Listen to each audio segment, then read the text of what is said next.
రాష్ట్రంలో, దేశంలో, ప్రపంచంలో ఉండే హిందువులందరికీ కూడా అభినందనలు. ఈరోజే బ్రహ్మోత్సవ కార్యక్రమాలు ప్రారంభమైనాయి. ఈ బ్రహ్మోత్సవ కార్యక్రమాలు 9 రోజులు జరుగుతుంది.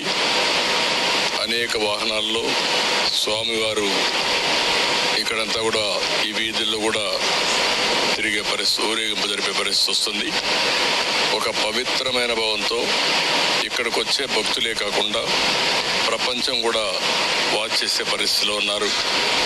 కలియుగ దేవుడు మనందరికి కూడా ఈ సమాజాన్ని అన్ని విధాలా ఆదుకునే దైవం. నేను ఇప్పుడే కాకుండా నాకు ఒక అదృష్టం, అనేక సార్లు, అందరికంటే ఎక్కువ సార్లు బ్రహ్మోత్సవానికి వచ్చి దేవునికి ప్రభుత్వ తరపున లాంఛనాలు సమర్పించే అవకాశం వచ్చింది.